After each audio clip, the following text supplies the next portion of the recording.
కడప జిల్లా పులివెందుల్లో వైఎస్ అభిషేక్ రెడ్డి మృతదేహం ప్రజల సందర్శనార్థం ఉంచారు. హైదరాబాద్ ఏఐజీ హాస్పిటల్ నుండి ఆయన స్వగృహానికి పార్థివ దేహాన్ని తీసుకొచ్చారు. అభిషేక్ రెడ్డి లింగాల మండలం వైసీపీ ఇన్ఛార్జిగా పనిచేశారు. అభిషేక్ రెడ్డి పార్థివ దేహానికి Kadapa MP YS Avinash Reddy, YS Manohar Reddy, Pulivendula TDP in charge BTech Ravi, Tadipatri మాజీ ఎమ్మెల్యే పెద్దిరెడ్డి రామచంద్రారెడ్డి, కుటుంబ సభ్యులు, పలువురు వైసీపీ శ్రేణులు నివాళులర్పించారు. అభిషేక్ రెడ్డి మృతి చాలా బాధాకరం. వారి కుటుంబానికి ప్రగాఢ సానుభూతి ప్రకటిస్తున్నానని బీటెక్ రవి అన్నారు.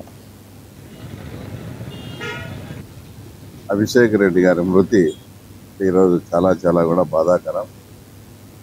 ఈ వయసులో వైఎస్ ప్రకాష్ రెడ్డి కుటుంబానికి కానీ మరియు వైఎస్ మదన్న కుటుంబానికి కానీ ఇంతటి తీవ్ర విషాదం రావడం కూడా నిజంగా కూడా చాలా కూడా బాధాకరం. ఇది తర్వాత అంతకుముందు గతంలో కూడా వైఎస్ ప్రకాష్ రెడ్డి గారు అబ్బాయి అయినటువంటి పాల్రెడ్డి గారు కూడా అంత 34-35 సంవత్సరాల్లోనే మరణించడం జరిగింది.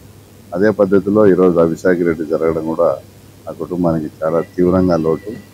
తర్వాత మేము కూడా ముఖ్యంగా రాజకీయంగా తర్వాత ఈ రకంగా ఎదిగేదానికి అంతో ఇంతో కూడా పాల్రెడ్డి గారు కూడా మమ్మల్ని బాగా ఎంకరేజ్ చేసేవారు.